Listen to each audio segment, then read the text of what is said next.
Hi everyone, welcome to all of you.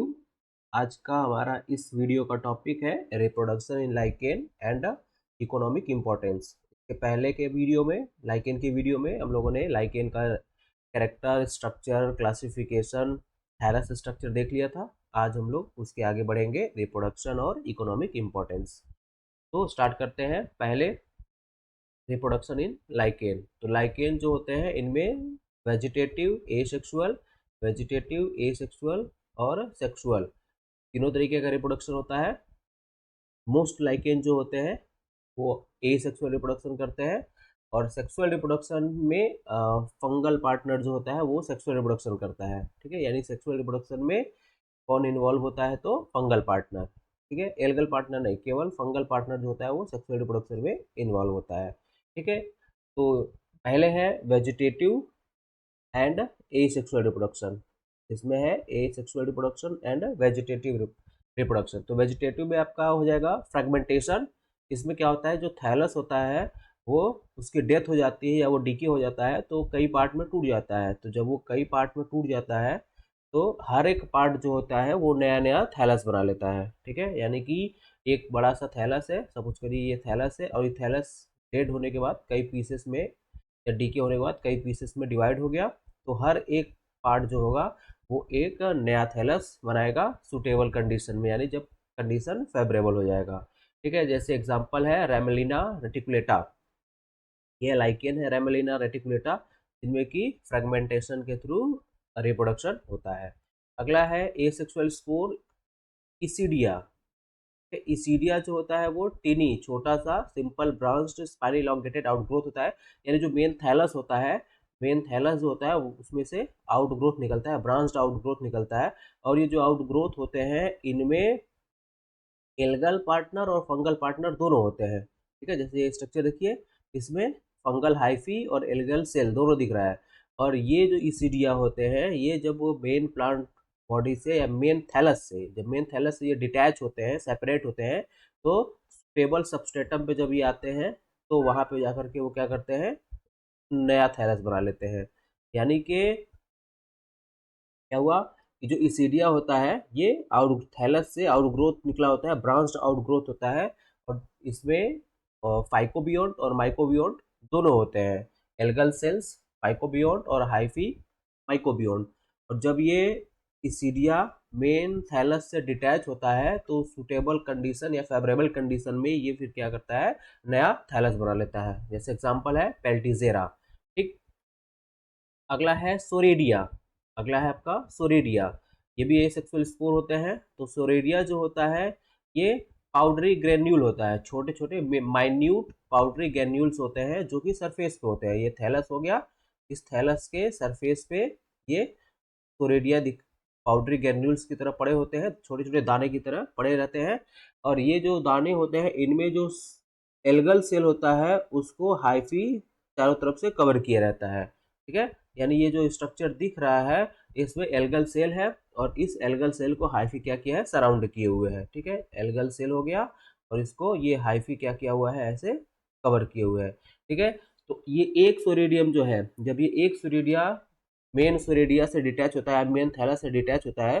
ठीक है, मान लीजिए ये सोरेडिया ये यहाँ से डिटैच हुआ और ये जब सबस्ट्रेटम पे पड़ेगा कहीं और जाकर के किसी और सबस्ट्रेटम पे पड़ेगा, तो उस पे जाने के बाद फिर ये फेवरेबल कंडीशन में ग्रो करके नया थैलस बनाएगा।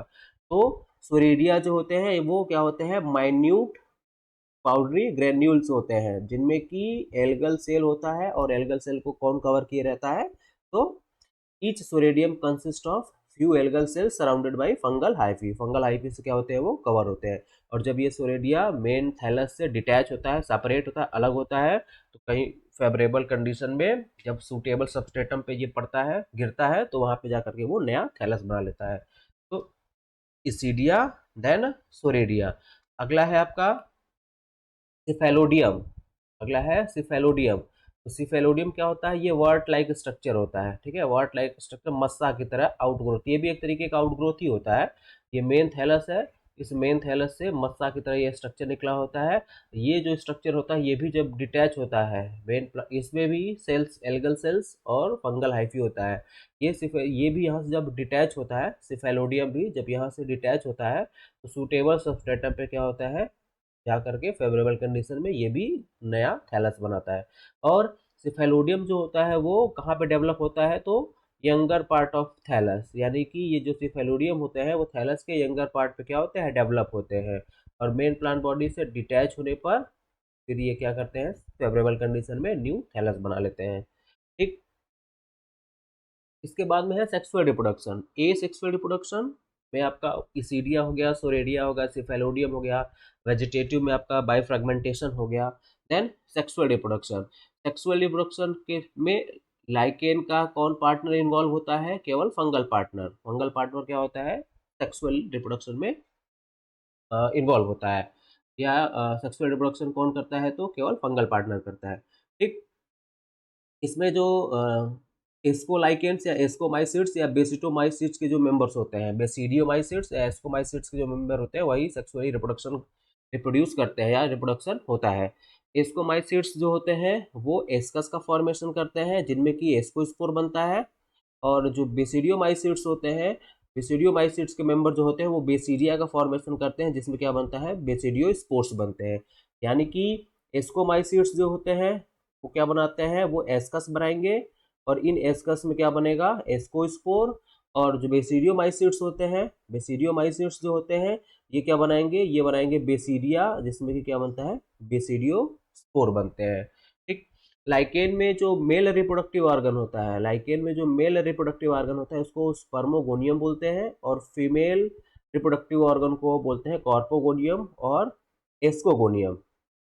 मेल रिप्रोडक्टिव जो स्ट्रक्चर होता है, ऑर्गन होता है स्पर्मोगोनियम, और फीमेल रिप्रोडक्टिव ऑर्गन जो होता है कॉर्पोगोनियम और एस्कोगोनियम।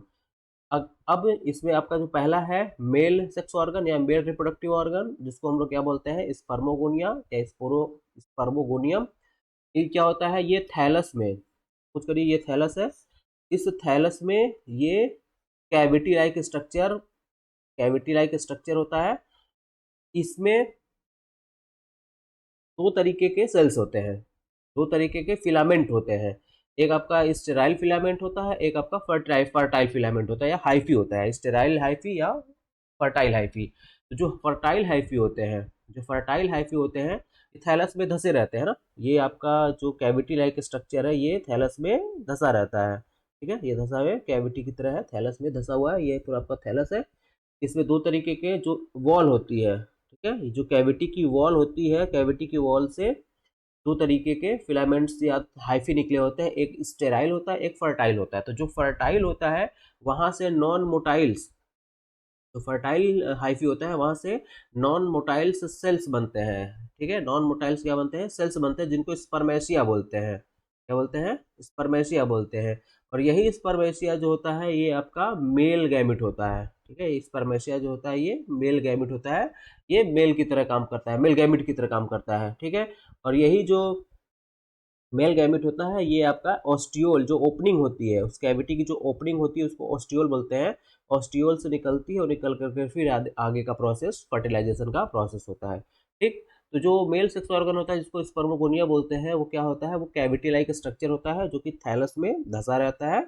और उस कैविटी की जो वॉल होती है उसमें दो तरीके के हाइफी निकले होते हैं, एक स्टेराइल हाइफी होता है और दूसरा फर्टाइल। तो जो फर्टाइल हाइफी होता है वहां से मेल गैमेट डेवलप होते हैं जिनको हम लोग स्पर्मेशिया बोलते हैं। क्या बोलते हैं, स्पर्मेशिया बोलते हैं। और ये स्पर्मेशिया ओस्टियोल, जो कैविटी की ओपनिंग होती है उसको ओस्टियोल बोलते हैं, वहां से वो बाहर निकलता है, बाहर निकल के फर्दर वो फीमेल जो ऑर्गेन होता है वहां पे जाता है, फिर आगे का प्रोसेस होता है, फर्टिलाइजेशन वगैरह होता है। तो ये था मेल सेक्स ऑर्गन। फिर है आपका फीमेल सेक्स ऑर्गन। तो फीमेल सेक्स ऑर्गन क्या होता है, इसमें दो पार्ट होते हैं। पहले तो फीमेल सेक्स ऑर्गन जो होता है उसको हम लोग क्या बोलते हैं, कार्पोगोनियम या एस्कोगोनियम बोलते हैं। इसमें दो पार्ट होते हैं। दो पार्ट कौन कौन सा होता है, एक लॉन्ग पार्ट होता है, ये भी थैलस में, ये हो गया थैलस, ये भी थैलस में डीप थैलस में धसा होता है। तो इसमें भी दो पार्ट होते हैं, एक लॉन्ग पार्ट होता है, ये वाला जो दिख रहा है, ये लॉन्ग हाइफी दिख रही है जिसको ट्राइकोगाइन बोलते हैं। और दूसरा होता है आपका जो नीचे क्वाइल्ड पार्ट होता है, जिसको हम लोग एस्कोगोनियम या कार्पोगोनियम बोलते हैं। ठीक है, ये आपका ट्राइकोगाइन, दो पार्ट होता है उसमें, ट्राइकोगाइन और ये एस्कोगोनियम हो गया। यहीं पे आपका क्या होता है, ये ऊगोनियम होता है। ठीक है, यहाँ पे क्या होता है, ऊगोनियम होता है। तो ये जो ट्राइकोगाइन होता है ये स्टेराइल होता है, ट्राइकोगाइन जो होता है वो स्टेराइल होता है। मेन जो पार्ट होता है ये क्वाइल्ड जो स्ट्रक्चर दिख रहा है ये होता है, फीमेल सेक्स ऑर्गन का जो मेन पार्ट होता है वो ये क्वाइल्ड स्ट्रक्चर होता है। ठीक है, ये जो ट्राइकोगाइन होता है ये फर्टिलाइजेशन के टाइम में जो स्पर्मेसिया आता है वो यहीं पे आके अटैच होता है, इसी के साथ आके अटैच होता है, फिर ये यहाँ से आके अंदर में यहाँ पे एस्कोगोनियम के पास जाकर के फ्यूज होता है, फ्यूज होकर के आगे का प्रोसेस होता है, सेक्सुअल रिप्रोडक्शन, फर्टिलाइजेशन करता है। ठीक, तो ये था फीमेल सेक्स ऑर्गन जिसमें दो पार्ट होंगे, जिसको हम लोग कार्पोगोनियम बोलते हैं। इसमें दो पार्ट्स होते हैं, ट्राइकोगाइन और वाइल्ड एस्कोगोनियम। ये ट्राइकोगाइन जो होता है वो स्टेराइल पार्ट होता है, और एस्कोगोनियम या कार्पोगोनियम या जो क्वाइल्ड स्ट्रक्चर होता है ये मेन फर्टाइल पार्ट होता है। ठीक, अब इसके बाद में है फर्टिलाइजेशन। देन मेल पार्ट हो गया, फीमेल पार्ट हो गया, अब फर्टिलाइजेशन। तो इसमें मेन जो स्पोर होता है या जो मेन फर्टाइल मेल पार्ट होता है वो स्पर्मेसिया होता है, हम लोग पहले ही देख लिए हैं। ठीक, और जो स्पर्मेसिया होता है उसी को हम लोग फंक्शनल मेल गैमेट बोलते हैं, और स्पर्मेसिया ही जो होता है वो फंक्शनल मेल गैमेट होता है। ठीक, अब ये जो स्पर्मेसिया होता है वो क्या करेगा, स्पर्मेसिया जो है वो यहाँ पे स्ट्रक्चर में देखिए, यहाँ से स्पर्मेसिया स्ट्रक्चर में, अब यहाँ से ये डिटैच होगा, डेवलप डिटैच होकर के ये ओस्टियोल से बाहर आएगा, और बाहर आने के बाद फिर ये यहाँ पे ट्राइकोगाइन के साथ में जाके अटैच होगा। अटैच होने के बाद इसका जो वॉल है, ट्राइकोगाइन और ये जो आपका स्पर्मेसिया है, इन दोनों की जो वॉल है वो यहाँ पे डिजॉल्व होगी, और जो न्यूक्लियस होगा वो यहाँ से ट्रेवल करते हुए आएगा ये क्वाइल्ड स्ट्रक्चर में, जो क्वाइल्ड पार्ट है वहाँ पे आएगा, और वहाँ पर के आकर के वो क्या होगा, फ्यूज कर जाएगा। और फ्यूज होने के बाद फर्टिलाइजेशन होगा, फर्टिलाइजेशन होने के बाद फ्रूटिंग बॉडी बनती है। फर्टिलाइजेशन जब हो जाता है तो वो जो स्ट्रक्चर बनता है उससे फिर क्या बनता है, फ्रूटिंग बॉडी बनता है। तो फ्रूटिंग बॉडी जो होता है वो दो तरीके का होगा, आगे हम लोग देखेंगे, एपोथीसिया एंड पेरीथीसिया। ठीक है, तो फर्टिलाइजेशन में क्या होता है, तो कोनिडिया जो होता है, ये जो स्पर्मेसिया होता है ट्राइकोगाइन के साथ जाके फ्यूज होता है। फ्यूज होने के बाद में जो फ्यूज्ड सेल होता है वो क्या बनाता है, हाइफी बनाता है, एस्कोजीनस हाइफी बनाता है। ठीक है, और वो एस्कोजीनस हाइफी जो होता है बाद में वो एसआई बनाता है, और उसमें 8 एस्कोस्पोर्स बनते हैं। ठीक, यानी कि ये जो फ्यूज्ड एस्कोजीनस हाइफी होता है, फिर इससे क्या होता है, एसआई और एसएस बनते हैं।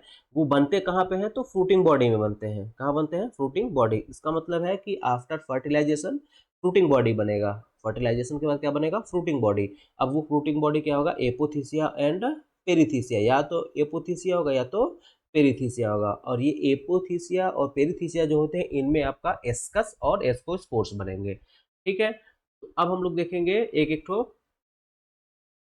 पहले एपोथीसिया, तो sexual reproduction results in the formation of apothecia और पेरीथीसिया, यानी आफ्टर फर्टिलाइजेशन क्या बनेगा, एपोथीसिया और पेरीथीसिया।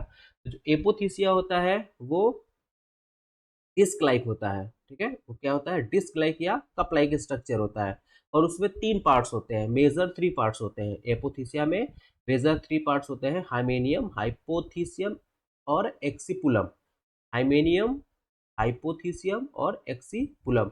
इसमें जो मेन इंपॉर्टेंट होता है वो हाइमेनियम होता है। हाइमेनियम जो होता है वो अपर लेयर होता है, जिसमें कि sterile hair like structure paraphysis और एस्कस होते हैं। ठीक है, क्या होता है, पैराफाइसिस और एस्कस होता है। और हर एक एस्कस में क्या होता है, 8 एस्कोस्पोर्स होते हैं। जैसे हम लोग इसका स्ट्रक्चर सीधे देख लेते हैं एपोथीसिया का।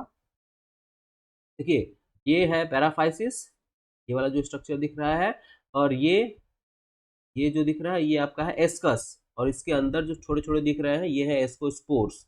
ठीक है, 8 नंबर में है, नंबर इनका 8 है। तो ये जो सैक लाइक स्ट्रक्चर दिख रहा है ये है एस्कस, और एस्कस के अंदर में ये जो छोटे छोटे ग्रेन्यूल्स दिख रहे हैं ये है एस्कोस्पोर्स, और उसके बगल में ये जो स्टेराइल पार्ट है वो है पैराफाइसिस। तो जो एपोथीसिया होता है उसमें ये वाला पार्ट यहाँ से लेकर के ये जो पार्ट दिख रहा है ये पूरा आपका क्या है, ये आपका हाइमेनियम है। ये क्या है, हाइमेनियम। इसी हाइमेनियम में आपको पैराफाइसिस दिखेगा और एस्कस दिखेगा, पैराफाइसिस और एस्कस दिखेगा।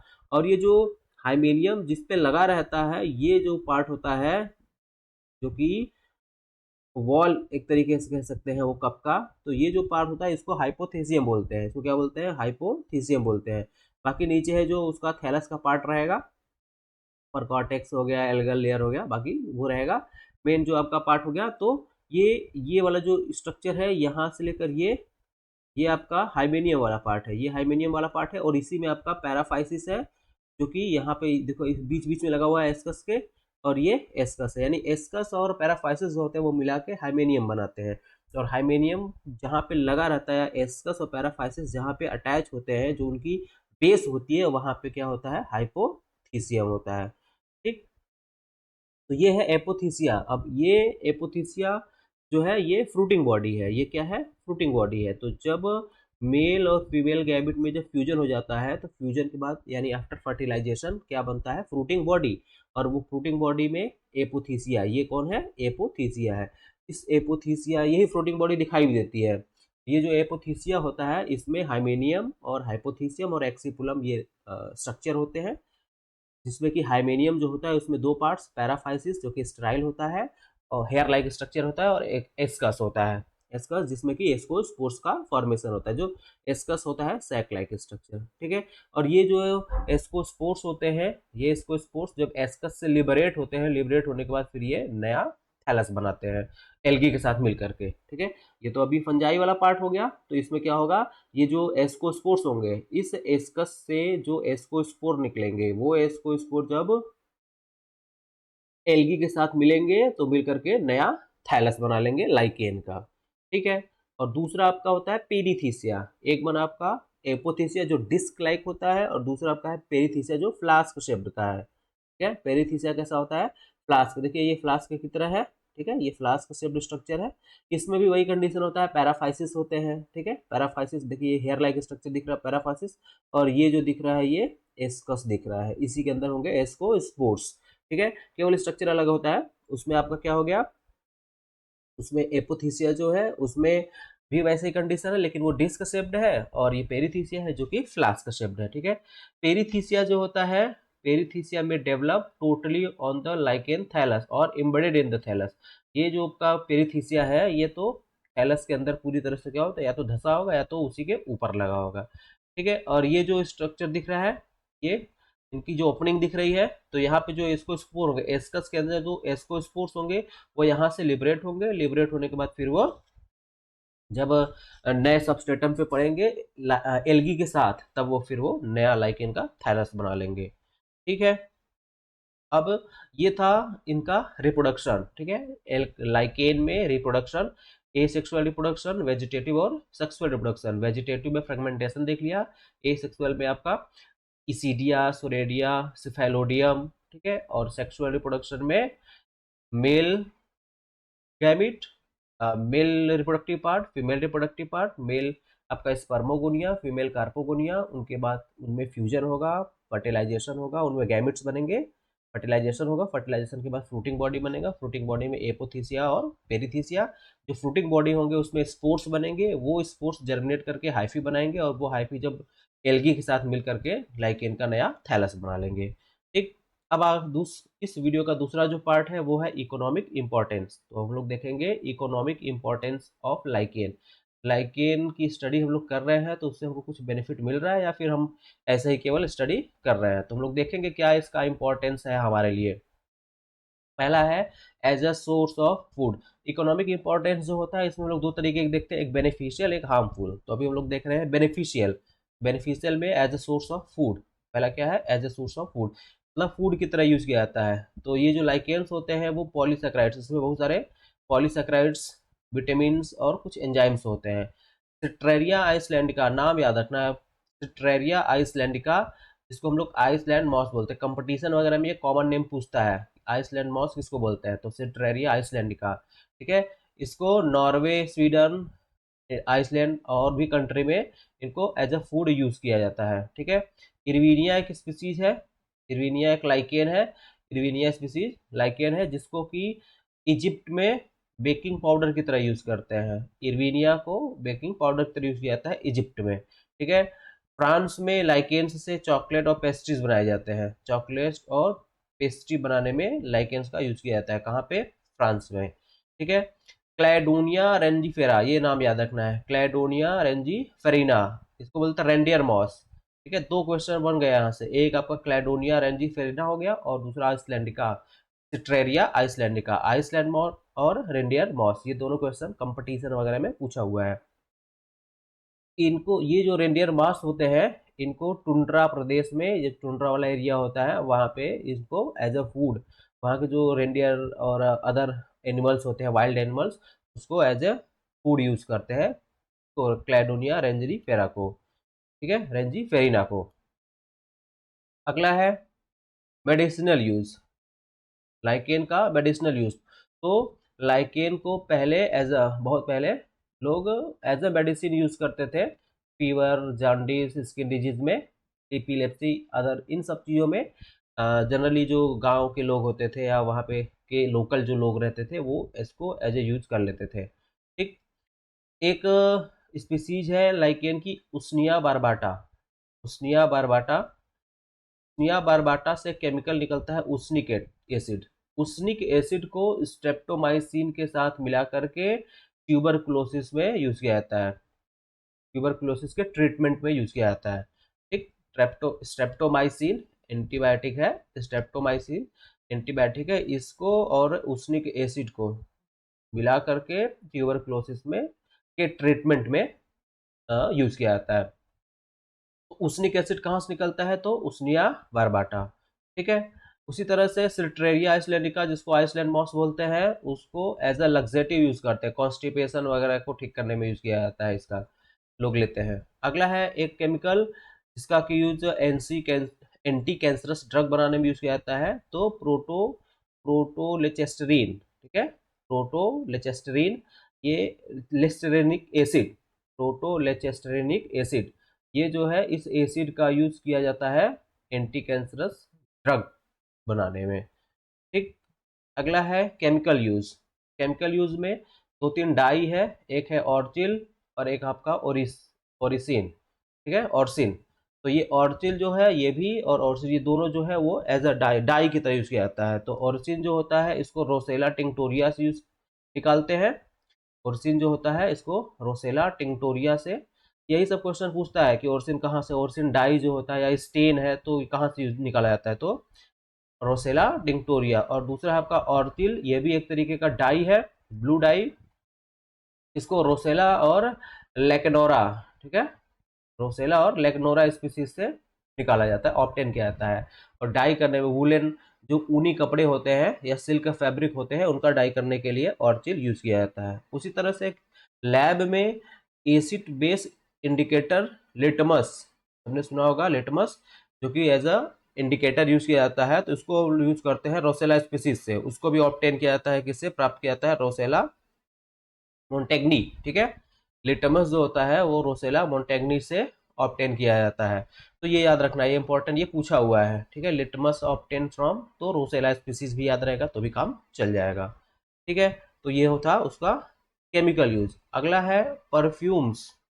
तो ये स्पीसीज याद रखना है, रेमेलिना और इरविनिया, ये जो दो स्पीसीज है, रेमेलिना और इरविनिया, इन दोनों स्पीसीज से कॉस्मेटिक्स, हवन सामग्री, धूप, परफ्यूम्स और सेंट वगैरह बनाने में इनका यूज किया जाता है। रेमेलिना और इरविनिया के जो स्पीसीज होते हैं, इनका यूज परफ्यूम्स, धूप, हवन सामग्री, सेंट और कॉस्मेटिक्स बनाने में यूज किया जाता है, क्योंकि इनमें वोलेटाइल्स, परफ्यूम्ड वोलेटाइल्स ऑयल्स होते हैं। अगला है आपका पॉल्यूशन इंडिकेटर। एक चीज इसमें याद रखना है, पॉल्यूशन इंडिकेटर में जो लाइकेन्स होते हैं वो सल्फर डाइऑक्साइड के अगेंस्ट में बहुत सेंसिटिव होते हैं। तो क्वेश्चन डायरेक्ट बनता है कि जो लाइकेन्स होते हैं वो किस पॉल्यूटेंट के अगेंस्ट बहुत सेंसिटिव होते हैं, तो सल्फर डाइऑक्साइड, या पूछता है कि पॉल्यूशन इंडिकेटर या लाइकेन जो होता है वो किस तरीके के पॉल्यूशन का इंडिकेटर है, तो सल्फर डाइऑक्साइड। सपोज करिए कोई एरिया है जहाँ पे कि लाइकेन बहुत तेजी से कम हो रहे हैं, इसका मतलब वहाँ पे क्या है, सल्फर डाइऑक्साइड का कॉन्सेंट्रेशन ज़्यादा है। ठीक है, तो ये याद रखना है, केवल सल्फर डाइऑक्साइड जरूर याद रखना है। और प्लस इनका जो थैलस होता है वो कार्बन, सल्फर और हैवी मेटल्स को भी एब्जॉर्ब कर लेता है। ठीक है, इनको भी वो एब्जॉर्ब करता है। तो अगर साइंटिस्ट इनके थैलस को ले जा करके टेस्ट करें लैब में, तो अगर ये इनके थैलस में अगर ये सब मेटल्स हैं तो वो उनको आसानी से मिल जाएंगे, और इससे वो पता कर सकते हैं कि इनमें से कौन सा मेटल है जो पर्टिकुलर एरिया में ज़्यादा है ना। यानी ये पता कर सकते हैं कि उस पर्टिकुलर एरिया में कौन सा वाला केमिकल या कौन सा पोल्यूटेंट अधिक है, किसका कॉन्सेंट्रेशन बढ़ गया है।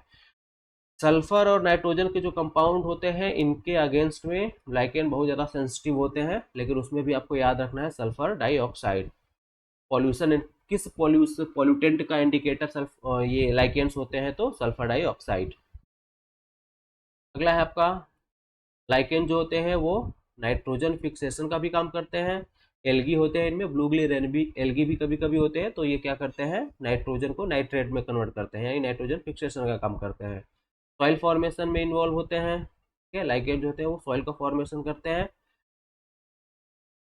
इरोजन कंट्रोल, ये मिट्टी का जो कटाव होता है उसको भी रोकते हैं। अगर ये जो क्रस्टोज लाइकेन्स होते हैं, वो क्रस्टोज लाइकेन्स अगर सरफेस पे पड़े हुए हैं तो वहाँ पे जो इरोजन होता है मिट्टी का वो आसानी से नहीं हो पाता है।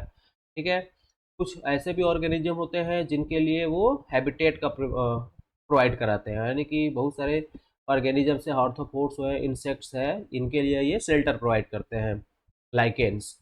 अगला है पाइनियर ऑफ वेजिटेशन, ये इंपॉर्टेंट है। ठीक है, कोई बेयर एरिया है, ऐसा एरिया है जहाँ पे कि कुछ भी पहले नहीं ग्रो किया हुआ है, तो वहाँ पे सबसे पहले कौन जाएगा, तो लाइकेन। ये जाएंगे, जा करके रॉक या जो माउंटेन होगा उसको इरोड करेंगे।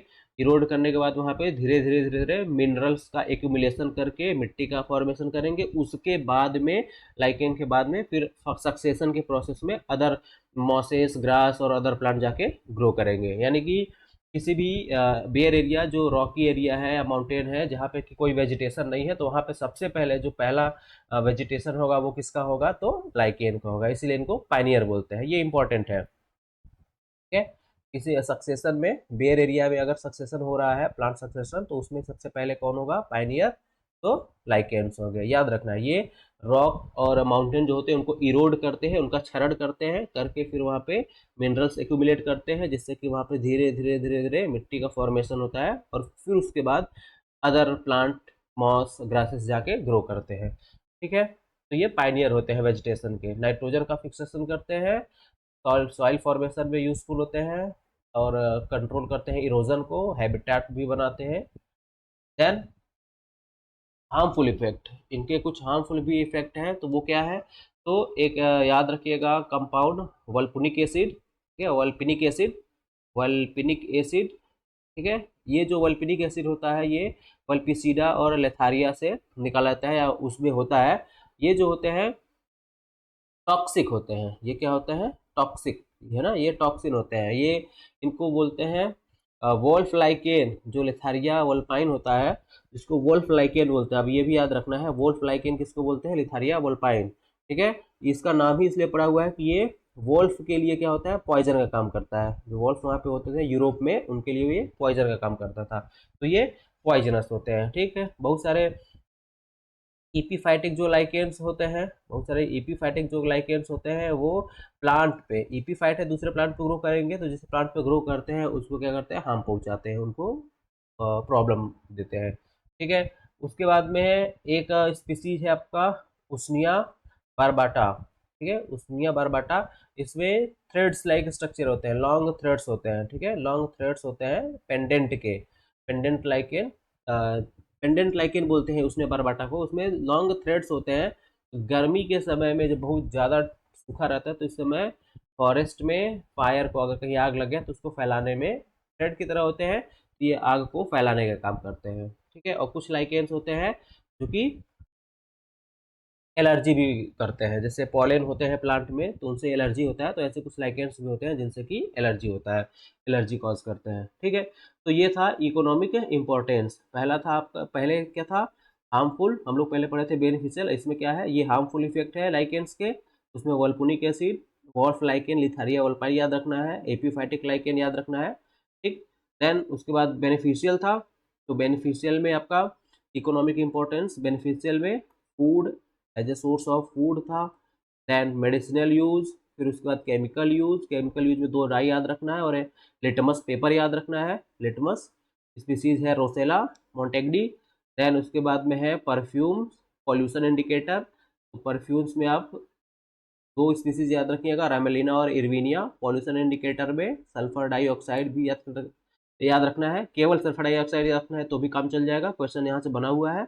फिर उसके बाद में अदर यूज थोड़े बड़े हैं, जैसे कि फिक्स नाइट्रोजन, सॉइल फॉर्मेशन में हेल्प करता है, इरोजन कंट्रोल करता है, हैबिटाट काम करता है, कुछ ऑर्गेनिज्म के लिए हैबिटाट प्रोवाइड कराता है, और एक और इम्पॉर्टेंट आपका पाइनियर ऑफ वेजिटेशन। ठीक है, वेजिटेशन के ये पाइनियर होते हैं। ठीक, तो ये था इकोनॉमिक इम्पोर्टेंस, दूसरा वाला टॉपिक। आज हम लोगों ने लाइकेन का सेक्सुअल रिप्रोडक्शन और इकोनॉमिक इम्पोर्टेंस दोनों देख लिया। ठीक है, अब आप लोग इसको एक बार स्टडी करिएगा, स्टडी करके इसका नोट्स प्रिपेयर करिएगा।